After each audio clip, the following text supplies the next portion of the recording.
Hello and welcome, ladies and gentlemen, to this very, very special Asia Cup preview by Grassroots Cricket. I'm your host, Behram Qazi, and with me, I have panelists from both India and Pakistan. From Pakistan, we have former Pakistan Test cricketer and current commentator Bazid Khan, and from India, we have Cricket Foes Sreshth Shah. So, BK, Sreshth, welcome to the show, and I hope you guys are doing well. Yeah, thank you very much. Doing quite well. I'm just hoping that the heat dies down. First game in Multan. I don't know how that will go. Yeah. What about you, Shrestha? Well, I'm of course doing very well, but very happy to be in the august company of Behram, of course, but especially Mr. Bazid Khan. Of course, India and Pakistan have a long relation, but of course, he has a special place in the hearts of all Indians because, of course, his grandfather played for India in the very first test. Mm. So, of course, good to listen to Mr. Bazid Khan as well. Your Thank you very grandfather much. also hit that bird, right, BK? That's in the Yeah, Lord's Museum. yeah, So yeah, but that was a varsity game. So right. Anyway, let's kick this off, and I guess we'll start with Pakistan because they have risen to the number one in ODI rankings, and that's been quite an ascent. And BK, I just want to ask you: is this the most complete Pakistan outfit in ODI cricket that you've seen, perhaps since 1999? the way that they're playing, yes, you look at the team and the results that they get. The bowling is fantastic. I can't seem to remember a time where Pakistan had three in the top ranked ICC batters. So that also ticks the box. So it's not only just the bowling, it's the batting as well. Yes, they always seem, the whatever opposition they're playing, they always seem to find a way to get a victory in the recent past. Yes, we can argue that maybe they've not played against top opposition, but you look at it and you feel as if it's a very settled side. And in Pakistan, if you say it's a settled side, that's a big thing. Yeah, no, I mean, I've been watching cricket, passionately or ardently since 2002, 2003, and I can't remember Pakistan going into a World Cup this settled, which, yeah, knock on wood, we hope that it remains that way. Sreshth, I want to know a non Pakistani perspective or your perspective on this Babar led Pakistan team. How do you view it? So I think from an outside view, the captain getting the runs is a big confidence booster for the whole 11 in terms of the big player standing up. So I think when he ticks that box there, I think the whole team gets a calming factor. And of course, I think it's Pakistan still remains a very fast bowling led team. And that makes the difference between the 99 percenters and the 100 percenters, that 1% extra pace, more accuracy, bit more control on swing. I think eventually that's the deciding factor, isn't it? Yeah, truly. And BK Shrestha, of course, mentioned that Mm. pace bowling is Pakistan's strength. And pace bowling has been synonymous with Pakistan cricket since its inception, really, if you think about it. But this current pace trio that Pakistan have at their disposal, Naseem Shah, Shaheen Shah Afridi, and Haris Rauf, just how good are they? Do you think they are the most potent pace bowling trio in world cricket, or at least the best Pakistan have had since perhaps Amir, Asif, and Gul?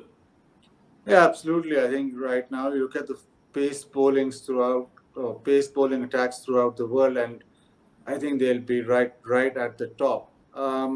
This question was asked to me before even, and after sort of Wasim Wakar and Shoaib, there you didn't really have bowlers steaming in, bowling at 90. It's been a few years since we've had bowlers, or now we've got three bowlers who can touch 90. I think Haris Rauf probably the fastest of them all. Isanullah, unfortunately, not fit, but he can go above 90 as well. So you've got a pace bowling attack which has extreme pace, but also quite skillful.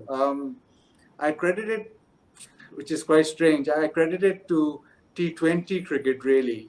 The upcoming of these fast bowlers and their defensive bowling skills, being able to know when to bowl a slow one, be able to know where you've got to bowl, length deliveries at the back end, especially. I think all those skills are phenomenal. I think Naseem Shah, not only with the ball, he's the man for the big occasion. I think he's got a huge future.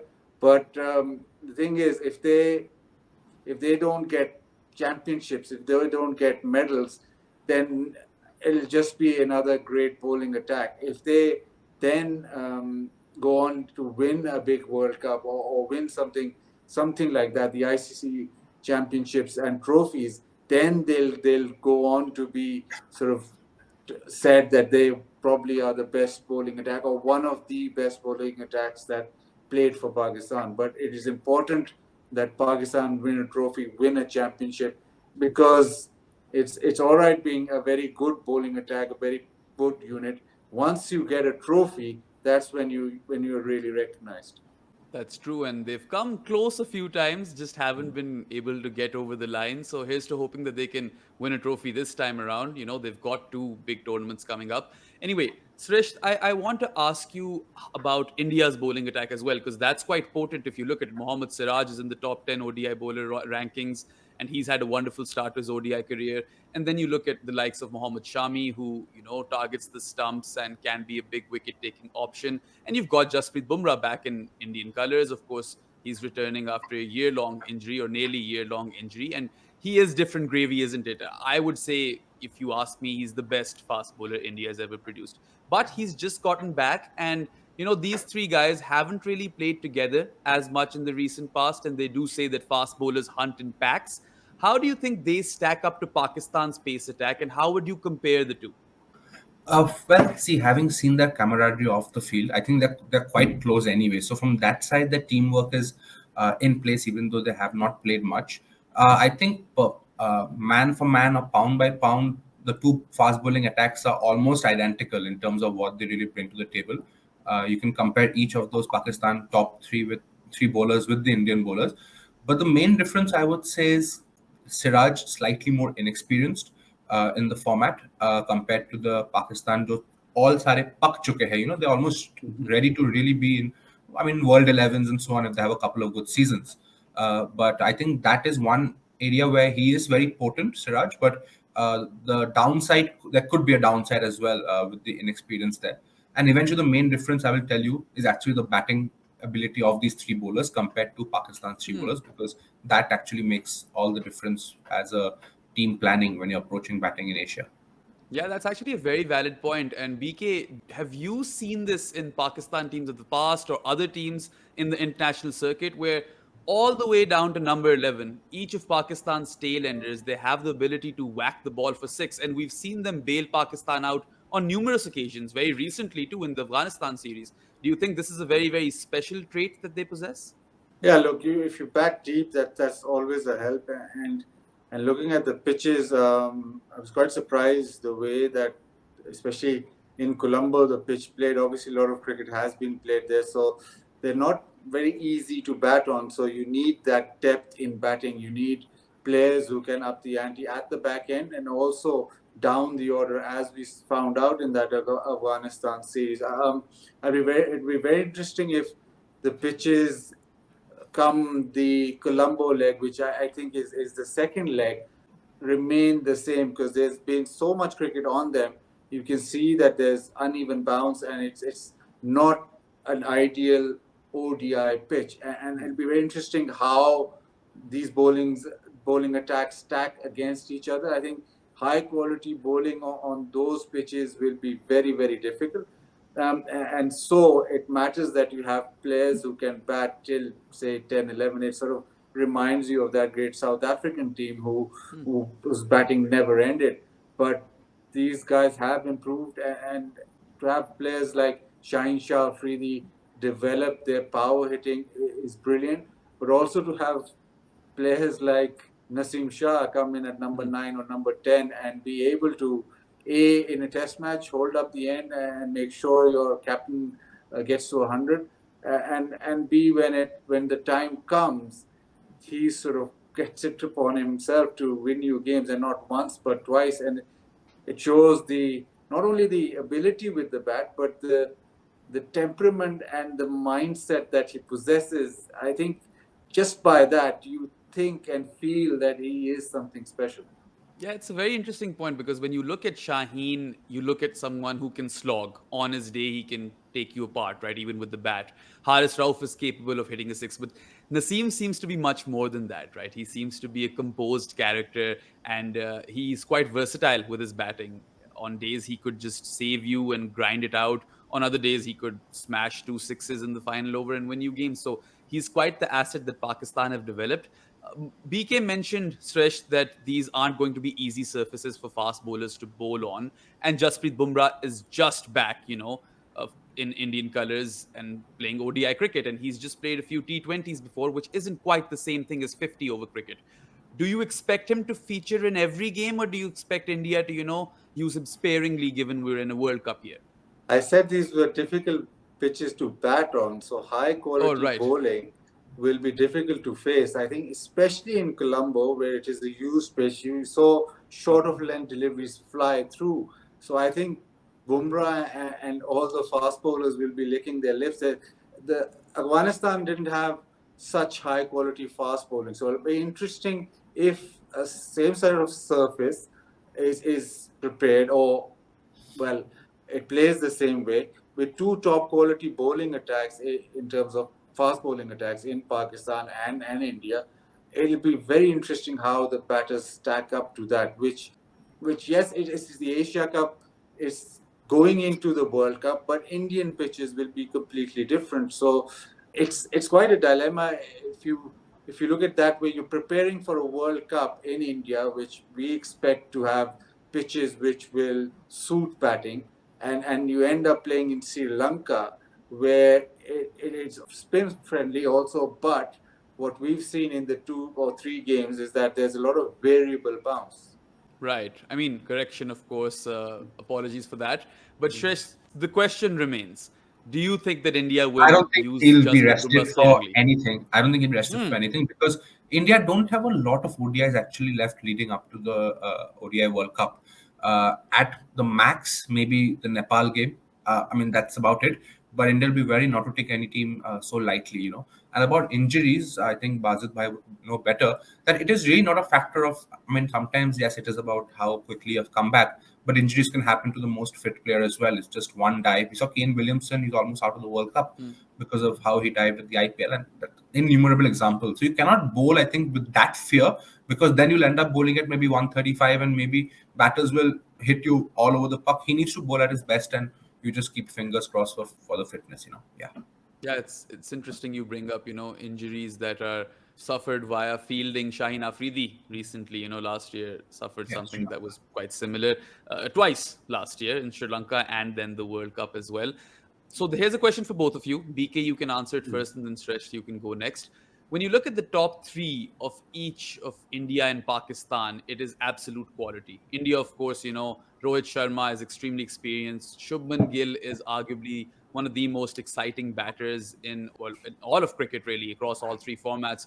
And he's seems to be, that leader of India's batting order of the future. And then Virat Kohli is Virat Kohli. So there's that top three. And then for Pakistan, you've got pretty much the most stable top three they've ever had, you could argue, because we are so accustomed to see Pakistan 33 for 4 that this almost seems really, really weird, that for the last 6 years, you've got Fakhr, Imam, and Babar Azam consistently scoring you runs up top. And it's almost a certainty that at least one of these guys will be scoring big in an ODI.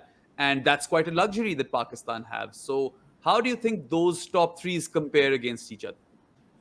Well, can't really compare them because they bat differently, but obviously they're high quality. Rohit is world class. He's shown us that. Virat, well, no question about him. Shubman Gill also. With Pakistan, I think Imam in the past couple of years has really improved. I think now he's coming into his own, and he's the one player who actually judges the surface very well. When the ball's not coming onto the bat, he'll actually go a gear down and make sure that he bats through the innings. Fakhr, we know, is quite dynamic. And Babar is Babar. Babar is probably at the moment the best player in the world in terms of consistency. I don't think it'll be a contest of those three. I think it'll be more than that. It won't just be the top three versus the top three. It'll be much, much more than that. I think that there is Pakistan still not completely settled with the middle order. The same with India, and I personally believe in the Asia Cup, especially. after watching that Afghanistan series, I think it will be the bowlers which will make the difference, because if the pitches remain the same, I keep on repeating myself, but there'll be a lot of help for them. And most India Pakistan games, most of them, barring maybe not even that, but most of them are won in the first 10 overs. Whichever team gets off to a good start, very rarely does the other team come back into it. So the start, it will be very important, and that's where these three will come into play. But I still think that I don't know how to call these India Pakistan games, because it'll be very, very close. It's the first time really you go into India Pakistan sort of contest, and I think there's no clear favorite. Yeah, it's interesting.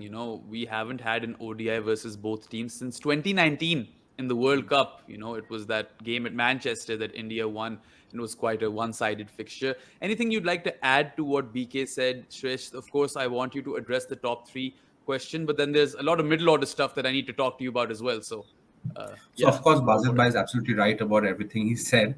So let's just dive straight into the middle order thing. So I think India, from an India's perspective, they're quite wary that they might lose a couple of wickets early due to the firepower of not only Pakistan but say Sri Lanka or any other team, Afghanistan, any other team really. So what they are doing is they are setting up 1 hour practice partnerships, and they're getting random combinations together, like say a Jadeja and Kohli batting together Hmm. in their practice session right now in Bangalore, just so that it's like a number 3 and a number 7 batting together, number 3 and a 5, and they're getting Gill and KL Rahul to bat together. Like if Kohli and Rohit both fall early, how will they bat together? So middle order is a big focus. Like we might be discussing top three, or people might be asking questions, but for both teams, I think their focus is on their weak aspects, and so they are really focusing on that, and they're using these partnership sessions to see how it can work. Even Shubman and Iyer are doing batting a lot together. This is with the assumption that the two senior batters get out early. So how will they sort of cope? So yeah, middle order is a big issue, and of course that India's 11 will be dependent on how much they trust their batting, the batting of the whole 11. And that is not a good sign, because you want to choose your best 11. If you have to choose your secondary 11, taking some negative ideas into the thing for the bad day, planning for the bad day if you choose your 11, then it's not your best 11. You're just taking an insurance. So they have lots of concerns, India as well as all other teams like Pakistan. Yeah, that's interesting. We talk about the number four position, Sreshth, in India's batting order, and it's been, a bone of contention for quite a long time now. People say that ever since Yuvraj Singh retired, but you could argue that maybe even before that, maybe when Yuvraj Singh got ill, it's been quite an issue for India. And Suresh Raina, maybe, the last number four, something of the sort that India had, where they could rely on someone with that skill set. And they've been a top order heavy side as well. You could argue that's been one of the reasons. But when you look at the squad, right, you've got KL Rahul and Shreyas Iyer coming back from injury. You've got the likes of Surya Kumar Yadav. Who would you go for in that middle order for India? And also, who would you have keep wicket for India? Because you don't have Rishabh Pant. Ishan Kishan has been keeping wicket, but he prefers to bat in the top order. And KL Rahul isn't an elite wicket keeper. He could do a job, but it's not his first and foremost skill. So, what is your take on all of that? And So who I would think you at go? this point, from a continuity point of view, I think what the Indian management's idea is to get the guy who lost his place due to injury, and not keep the Hmm. person who was the replacement. So I think Shreyas Iyer will slot in at number 4, and from that perspective, I think it will solve lots of issues for that middle order, because he is batting in that thing.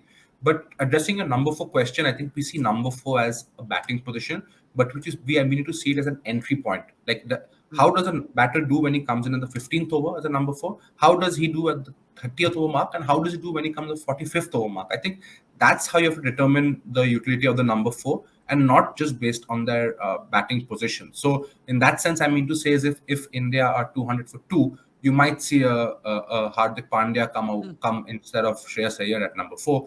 But if India are 70 for 2 or 150 for 2, you might see Shreyas Iyer. So I think that is a bit fluid when it comes to that. About wicket keeping, you're right that since Kishan likes to bat at the top of the order, I think we'll see KL Rahul back. And KL Rahul has been doing lots of training about his keeping. He's been keeping for a long time. I mean, He keeps for 75% of his games. Yes, he's not a keeper batsman; he's a batter keeper, but he's been doing drills for what we saw. But there might be some rest and rotation there because Cahill is coming back with a little worse niggle compared to Iyer. Doesn't KL Rahul want to bat in the top order too?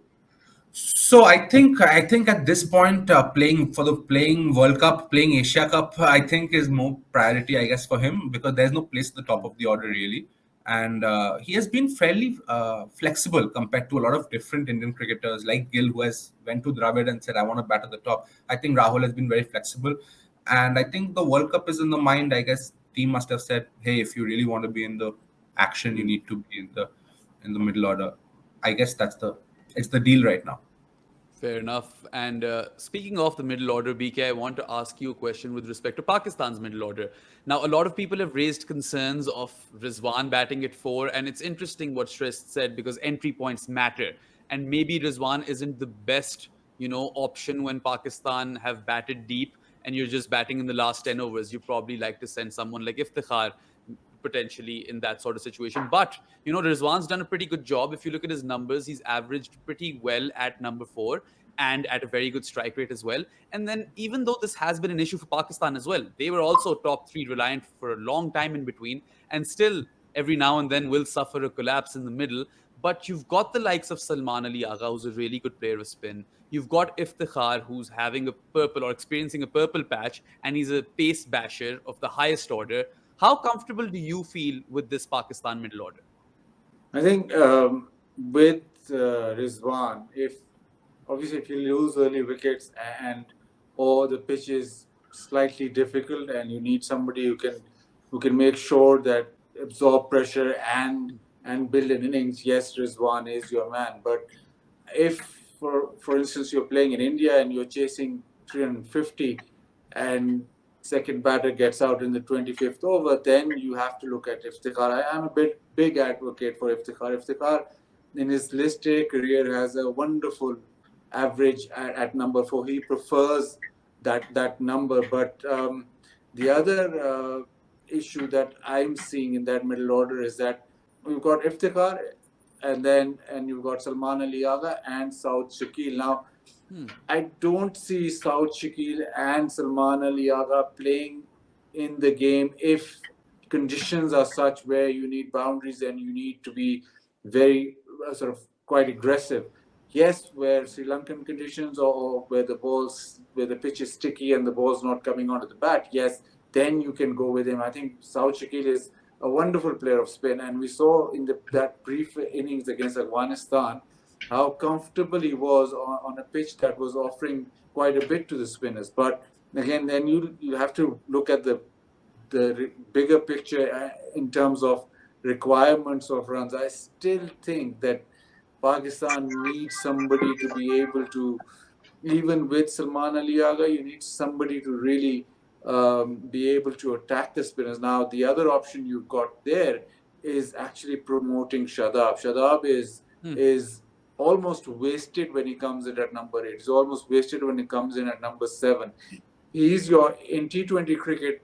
Shadab and Nawaz are the players that you promote when spin is operating. You promote them in the middle overs to try and get more impetus into the game, be more aggressive. I think Shadab needs a bigger role with the bat, and that'll probably add a bit more balance to the side as well. But I think he's slightly underutilized when he's not being sent at say a number 5 or number 6. Once he goes lower, I think you're sort of sacrificing a lot of batting skill there. That's a very, very fantastic point, actually, because, Sreshth mentioned entry points. And if you are in the middle overs and you want to accumulate runs, maneuver the field, and, bash spin, Shadab Khan is exactly the sort of player who can do that for you. He has that profile, and we've seen him be a ridiculously good spin basher in the past. And then also, we've seen him take on pace as well. Everyone remembers those shots versus Nokia in the S or in Sydney at the SCG in the T20 World Cup. But moving forward, Sreshth, you talked about how India might not be playing their best 11 just because they want to get that balance right now. Yuzvendra Chahal was not selected for this Asia Cup. And that is something that's personally baffled me a lot, because when I look at India selecting Jadeja and Akshar, they are two players with very, very similar profiles and who don't have, much difference between what they bring to the table. And then also, by picking just one of Kuldeep and Chahal, you've sacrificed another attacking option. And in my opinion, you've sacrificed one of the best attacking options in India. And Chahal's IPL record, is proof of that. So what's your take on all of this? And what sort of lower middle order do you think India should go with? Because it's a concern, right? They want to increase that Yeah. batting depth because there's not a lot of power hitters or hitters at all lower down the order. So what's your take on all of that? So, about Chahal, I think everybody knows how good a bowler he is. But the only thing is, there's no excuse about batting, because you see how Hasaranga's batting, you see how Shadab's batting, you see how Rashid Khan's batting, even Sandeep Lamichhane can bat fairly decently. So it's no excuse. And now clearly it is hurting his own selection, the batting bit. But you can't blame him a lot over it. It's just how the situation is. But there is a little bit of relation to that aspect of why Chahal has not been picked over Aksar. As for bowling, I think Chahal used to have less bad days earlier. He still has a lot of good days, but the bad days I think are increasing. And if the pitches are not so helpful, he might have some struggle. It's also come with the rejuvenation of Kuldeep Yadav's form. Kuldeep Yadav was struggling, I think, 2020-ish. And now he has come back again and he's overtaken Chahal. He's changed his bowling a little bit as well. So that is another reason for Chahal's exclusion. And the third is Akshar Patel's batting form. If Akshar Patel wasn't this good a batter in tough Test cricket pitches or ODI pitches, Chahal would still be in contention. So it's a variety of three factors here, which I think is causing Chahal to not make the team. Of course, these guys are really good bowlers. Anybody who's in and around any international squad is a very good bowler. It comes down to other factors like this and how other players are doing, like how Akshar is doing. About your lower order, so essentially what happens is they'll probably play four people who cannot bat very well. So that's Kuldeep, Siraj, Shami, and Bumrah, of course. Well, That's Bumrah struck Stuart Broad for what, yes, 30 runs that's in an over in Test cricket? So, yeah, that's true. But some consistencies are missing there. Anyway, so that's 8, 9, 10, 11 who are so-so batters. And then 7 is going to be Hardik. 6 is going to be Jadeja Jadeja. maybe. Jadeja maybe. 5 is going to be KL. 4 Iyer. 3 Kohli. 2 Gill. 1 Rohit.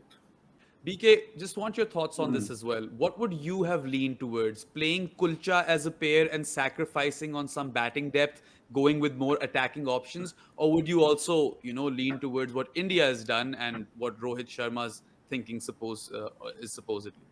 Yeah, the problem with India is that they don't have players who are very good in the lower order. They don't have that depth, so they have to look at something or make sure that they have somebody who can at least hold up an end or strike some boundaries at the back end. Yes, I feel exactly what Rohit is thinking. I can see what he's thinking about. I think probably in conditions where this Asia Cup is going to be held, I think finger spinners will do pretty well. So they won't have a problem with the bowling. It's only because of the depth in batting that they've gone with two left arm spinners. I think in India you need well, they have pace, but you need a wrist spinner. They need a wrist spinner in there, and Rohit said that the doors are still open. We'll try and squeeze him in. So they'll look at that. I think for Sri Lanka, I don't have a problem with that. But come the World Cup in India, you'll have to have bowlers who can actually turn the ball both ways or make sure that on a very flat surface, even buy you a wicket. I think they'll have a rethink there. But right now, I think it's a good decision considering where the Asia Cups is going to take place. And the World Cup Right. squad, I believe, is 17 players. So I think in the Asia Cup, you can add two more. So so there are options open for a few more players to just make the cut, be it as a reserve and then Do you start. think Ashwin is in the mix or not? Um, Not terrible, not in particular, but that's also a factor I think of how Aksar is bowling, and also that is why I think they are trying Tilak and Jaiswal. I mean, they're not the same gravy. I mean, it's going to be really bad for me to even compare their bowling efforts. But yes, because if you need a little bit of off spin, I think that's what they're testing. I think in T20 it's more likely for Ashwin to be used for a 4 over in a matchup or something along those lines. Yeah. Yeah, that's interesting. Also, we've spent a lot of time on India and Pakistan, so I'm going to ask one final question to you guys, and then we're going to move on to some of the other teams. Pakistan and India, like I mentioned earlier, haven't played in ODI since 2019, that ODI World Cup game in Manchester. And if you look at the last decade or decade and a half, Pakistan and India, whenever they play each other in ODI cricket, it hasn't been particularly close. It's been very, very one sided. But this is arguably the best Pakistan ODI unit that we've seen in 2 decades, right? So, do you guys think that the fixtures this time around will be more competitive? Because we saw in last year's Asia Cup, everything was going down to the wire. And even in the World Cup, right, it was an absolute all time classic that they produced. So, Shrest, you can go first. Do you think it'll be different this time? These are so hard to predict, I mean, it's almost impossible to predict, but I do think it'll either be close or it'll be total blowouts, because I just, the pride at stake and stuff like that, I cannot imagine Pakistan whimpering to a, say, 25-run defeat with 4 wickets still in hand, or I cannot see India whimpering to a 30-run defeat with 2 wickets in hand. I think both teams will go all out in their pursuit of victory, and in case they lose, I think they'll just doff their hat, because I think these players are professional. They know ki, if you're having the bad day and there's no chance for comeback, rather just focus the energy on the next game. It's a big tournament, and India are not the only opponents for Pakistan, and Pakistan are not the only opponents for India. And they cannot, none of these teams can afford an upset against Bangladesh or Sri Lanka, which is very possible on the variety of pitches which are available here, or Afghanistan. True. Yeah, like I said this before. You look at the squads and you look at the lineups, and you think that this probably will be very very close. Very hard to call. I don't think that one side has the advantage or one side can be called clear favorites going into this tournament. Obviously, India Pakistan every game, but especially with India Pakistan games, it depends on the day. It depends who stands up. Depends if Virat gets runs or if Babar gets runs. So a lot of factors there. I think this probably, if hopefully we get 3 games, they'll probably one be a real nail biter. Yeah, I mean, I'm hoping we get 3 nail biters if it's even possible. And I personally feel that it will be closer because I think that, Pakistan probably, over the last decade was in somewhat of a mental shell where they too might have had issues with belief and, would have struggled with that. But with this team, I don't see that. I see these guys and they really back their abilities and they believe that they can go out there and win. So anyway, of course, like you guys said, hard to call. We'll get to predictions later. But I want to talk about the other teams, of course. Now, such is the format of the Asia Cup and the nature of this capitalistic world that we live in, that they always pit Pakistan and India together in one group and they, add another weaker team to that group so that both of those teams are surely, set to qualify for the next round, the Super Fours. But that means that the other group is a group of death. And you've got 3 teams in that group of death, which are almost equal in terms of quality and level. You've got Sri Lanka, you've got Bangladesh, and you've got Afghanistan. Now the former two have actually endured or are enduring a fair few injuries, and quite crucial ones. For Sri Lanka, we know that Hasaranga is not available for the first few games, and then also Dushmantha Chamira is pretty much out for the entire Asia Cup. You've also got Avishka Fernando and Kusal Pereira who are down with COVID. We're back in 2020 or 2021 in that regard. And then also when you look at Bangladesh, Tamim Iqbal, who was their captain, is not going to feature in this Asia Cup and is an injury concern even going forward. And we hope that he makes it to the World Cup. And this is a guy who helped them, automatically qualify for the World Cup. So he's a big piece of that puzzle. And also you look at the likes of Ibadat Hussain. He was an enforcer in Bangladesh's pace attack and was doing quite well. He's also not going to be there. So Bazid, you can go first, and then Shrestha, you can join in on this conversation later. Who do you think will suffer more due to injury, Bangladesh or Sri Lanka? I think going into the Asia Cup, if Sri Lanka have their full side at any stage, their ODI side or their white ball cricket has been pretty good past year or so, and they sort of tend to be the side that could challenge Pakistan, India, any side on their day, and Hasaranga is a huge miss for them. But I think the way that Bangladesh have shaped up, I think Bangladesh will suffer more, especially because Afghanistan can get the better of them. Afghanistan coming off Pakistan series, I think they're better prepared for the Asia Cup, and against lesser quality sides, Afghanistan perform better. So with sides which don't have a lot of pace, Afghanistan actually their batters perform better. I think Bangladesh will probably struggle more than Sri Lanka. Sri Lanka will be, because of the fact that they'll have a few games in Sri Lanka as well. I don't know if the first round they're playing in Sri Lanka. First round they're probably playing a couple Playing of in games in Pakistan. Pakistan. But I think that the team that worries me at the moment is Bangladesh. Interesting. Shrestha, what about you? Do you think Tamim and Ibadat are bigger misses than Hasaranga, Chamira, Avishka Fernando, and Kusal Pereira? I think Sri Lanka have a bigger injury list in terms of key players. I think Bangladesh will be doing somewhat all right without Tamim still in the mix or not being a regular. But Sri Lanka, a few things going their way, which I think will cover it up. Which I think, see, they haven't released the squad yet, at least till the time of recording. We just know who the injuries possibly are. That's about it. We could see some lot of informed players coming in from the LPL. So they would have identified maybe 2-3 X factors who could they possibly be grooming, and this is the best opportunity for those kind of players to make their mark. When you're red hot on adrenaline, just throw them in and see how it happens. I think Bangladesh now have other match winners like moving away from both Tamim and Ibadat. So I think Bangladesh, don't have so much of a problem. They'll be relying on, of course, Liton Shakib, that pair, Afif Hussain, and most importantly, the Taskin Ahmed is now climbing up into the conversations of at least the Sirages of fast bowling, if not the maybe the Naseem or the Raufs of fast bowling. Yeah, it's interesting. They also have this middle order player who's generally a top order player, but he plays in the middle order. He's very young. He's a 22-year-old called Tawheed Ridoy. And this guy has 338 runs and 9 ODIs, striking at almost 100, around 97, 98, and averaging, 48. So that's, I know, a small sample size, but he looks like the real deal. Have you had a chance to Me and catch Bazid him? both saw him in the Under-19 World Cup in South Africa, but he wasn't that time.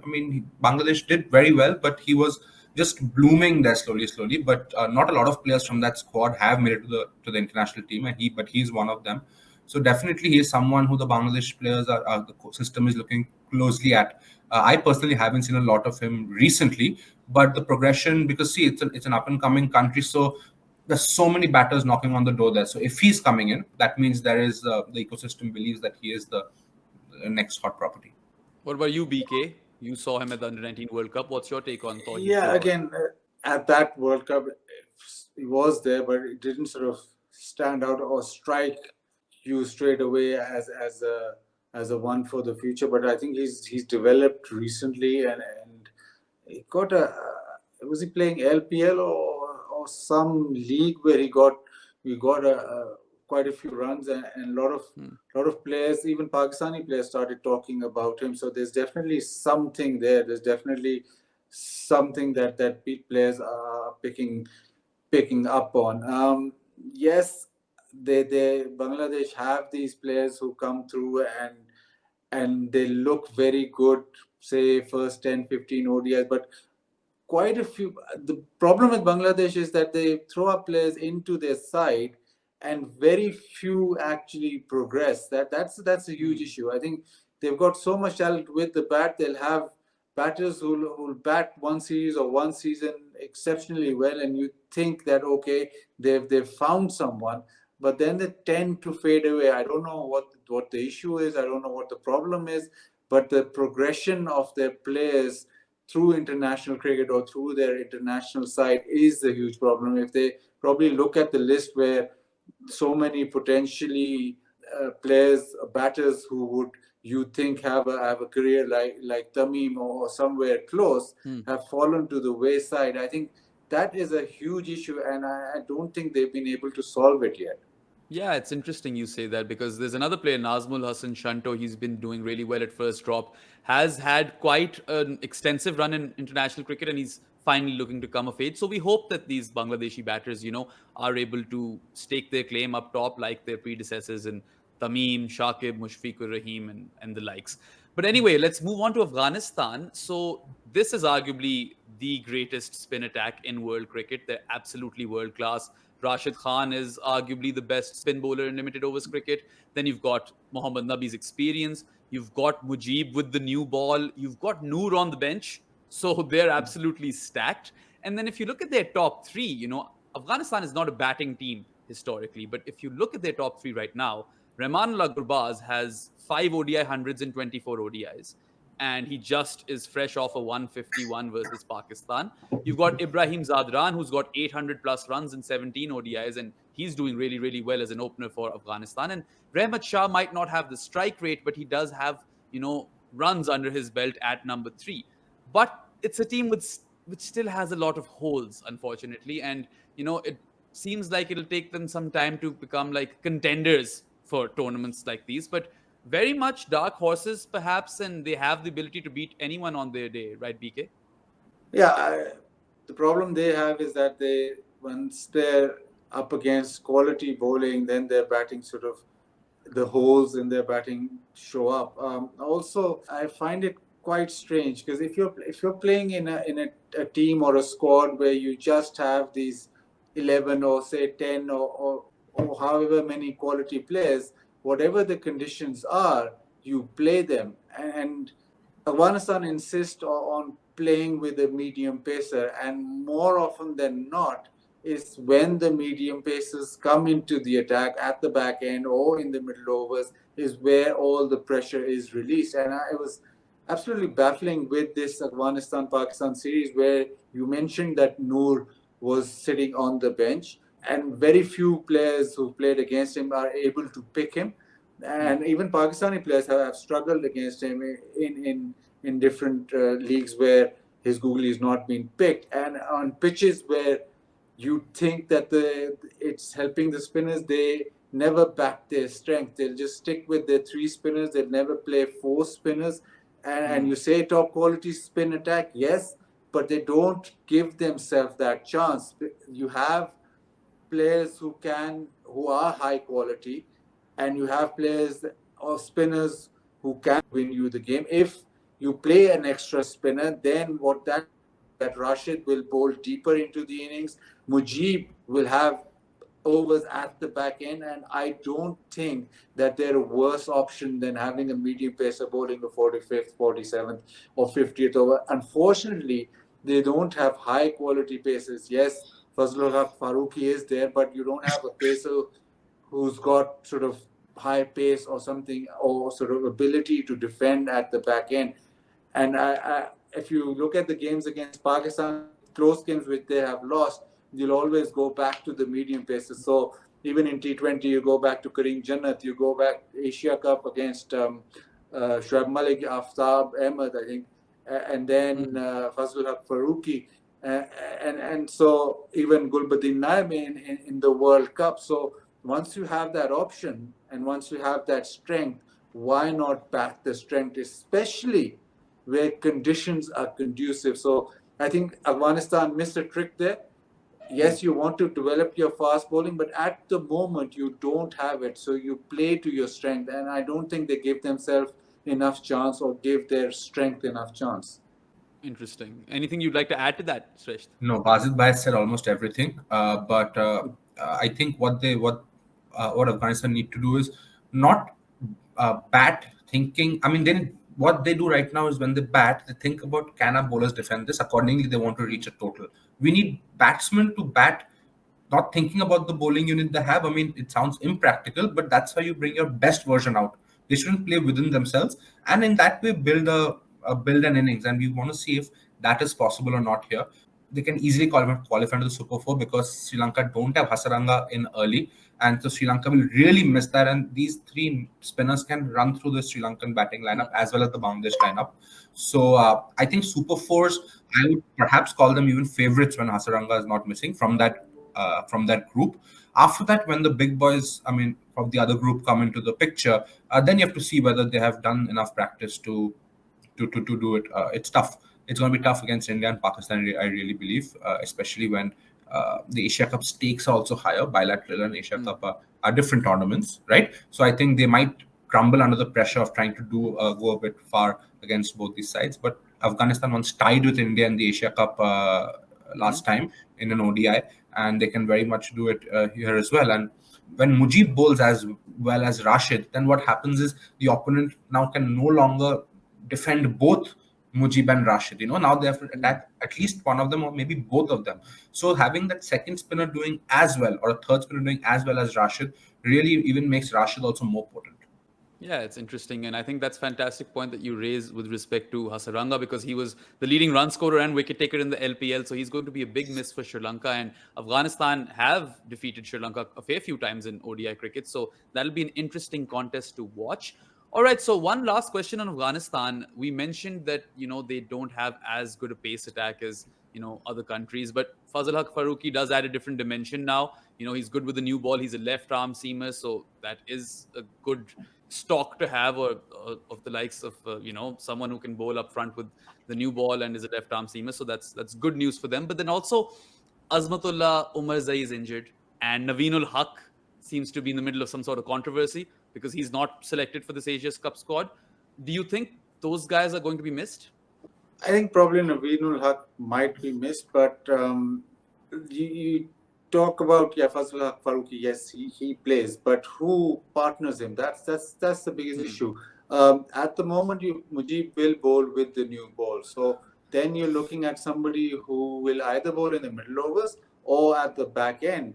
Now, at the back end is a huge issue. It's a huge problem. Even the game that Pakistan won, where Naseem Shah got them over the line, you had the Pacers going, one went for 83 and the other went for, I think, 69 or something. So half the runs were scored off them. So even if they look at the analysis, the data, it'll point towards them then continuing with their strength. Now, I don't see them playing four spinners because I've been thinking this for a long time. I don't see them playing four spinners, but then you have to then have somebody who does a job. I think Naveen would probably be the best in being able to close an innings out or being able to defend at the back end. I think if their batting, I still believe that if their batting gets them enough runs, they still got quality with the ball to be able to win games, and especially if they don't have to face high pace or high quality bowling.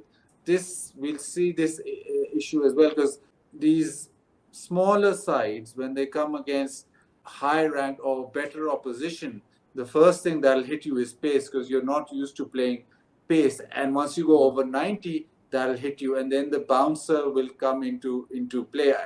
Nepal will have to face that. If Pakistan attack them, it'll be an issue. Even with Afghanistan, you see when bowling attacks go with that short ball or bowl quickly, it becomes a problem. So high quality fast bowling and probably high quality wrist spin is what they really struggle with, these smaller countries, because just the fact that they've not played them enough, just the fact that how many times would they have played against a bowler who goes up to 90. So that sort of gets them out of the comfort zone. I think teams like, say, Bangladesh or, say, Sri Lanka, they'll only have one bowler who can maybe touch 90. Then they have relief. So their batting does slightly better. So as my colleague mentioned, I think in the first group games, they've got a big opportunity to get over the line and get into the Super Fours. I think going into that, their preparation is probably better than both Sri Lanka because of Sri Lanka's injuries and Bangladesh because they recently played against Pakistan. And you mentioned the 100 that Gurbaz got and the 80 that Ibrahim got. I think that should give them that belief that yes, I can perform against the top squads. And once you play against a top quality side and have a difficult series, the next series you come out better. Right. Anything you'd like to add to that, Shrestha? Because I have to move to a rapid fire round and then conclude Nothing, this nothing to show. add. Nothing to add at all. I think Bazid Bhai has covered all the boxes really well. Any inside scoop you have for us with respect to Naveen? No, unfortunately, I don't think I have anything to offer you there. But in case we just wanted to ask a quick question, Bazid Bhai, do you see any runouts at the non-strikers end happening at the Asia Cup? And this is a serious question. Absolutely, I do. I think it's become ridiculous the way that people say it's a taboo, it's against the ethics of the game. Why does the batter then need to steal runs at the back end? Why does the batter need to get unfair advantage? As the way the law stands right now, the fielding side has no other option.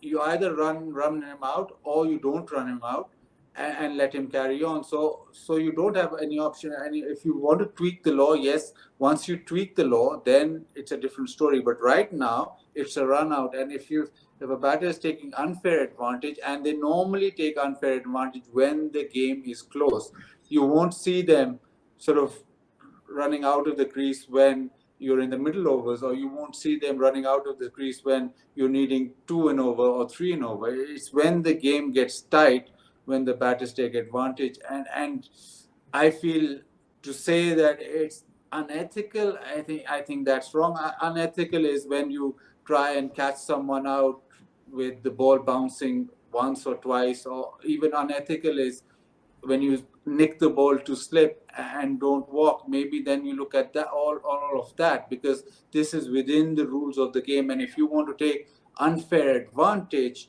I don't think that the opposition has any other option. I think you probably might, if there's a very close game, you probably might. So people say that no, it shouldn't be allowed. Okay, say a World Cup final, and you need, say, 2 off the last ball, and the batter gets out of the crease early and you bowl the ball and they come back for the second, who's to blame? I go back to Courtney Walsh, who didn't run Abdul Qadir out, and maybe they would have qualified even further in that tournament. So now the stakes are so high that it's such a big sport now. It's such a big, the IPL, the PSL, now the World Cups are so big that I don't think there's room for saying, no, I'll be very ethical and lose my side the game. It might just come back to that. I think the taboo on it of being Mankad is wrong. I think it should just be said run out. People will still debate because it's been, what, 150 or however years. Well, it has a 183-year history, but Venu Mankad ran Bill Brown out in 47-48, so it's been less than 100 years. So it's been you happening for a long time, really. You frown upon it, but I don't expect, but I think that if you have these runouts, it'll be at crucial parts of the game, not when one side's winning it, or not when everything's simple. It'll be when it comes down to the crunch, and then they'll argue, no, this is unethical. But the unethical part is that you're trying to take an unfair advantage to win the game. In fact, Bazid Bhai, I remember I'd seen a Mankad at the Under-19 World Cup in an Afghanistan versus Pakistan game, by the way, where a guy called Horega had hit a half century, and in the middle of the 27th or 28th over, it wasn't even that late in the innings. The bowler decided that the best batsman needs to be out, and so be it. It was Noor Ahmed who did it. It was Noor, It was Noor who did it. So I think Afghanistan definitely not fearful of it, and other teams I think also need to perhaps consider it. Yeah, I mean, it's, we've seen it a lot at the under-19 level. So the spirit of cricket conversation doesn't really resonate with, the youngsters clearly. And I mean, if the laws don't prevent it, you can't call it cheating. It's just as simple as that. And I mean, it adds a bit of flavor, I suppose, to our. What I liked is Shadab just walked through. He didn't turn around or anything. He didn't look. That's what impressed me. Yeah, I think he knew that he'd done something wrong. He was so far out of his crease that he just sort of said, okay. I think he calculated the risk. He calculated the risk that if I'm out, I'm out, but it's worth it. It's worth it. Yeah. He Probably. even said in an interview later that it's wrong for batters to steal ground, and it is what it is. It's within the laws of the game. But yeah, I mean, it will polarize opinion at least for the next little bit. Let's see how that goes. And I personally feel that calling it the Mankad could be a celebration as well of Vinu Mankad, right? It doesn't have to be a derogatory term. But anyway, moving forward, I'm just going to have a few quick predictions from you guys and like a rapid fire style. BK, you can go first, and then Shrestha, you can answer. And we'll do this really quickly, all right? So, do Nepal have an upset in them? No. Unfortunately, not in this group. Yeah, I think so as well. Top four, or well, Super Four predictions. Which four teams will make it to that round? India, Pakistan, Afghanistan, Sri Lanka.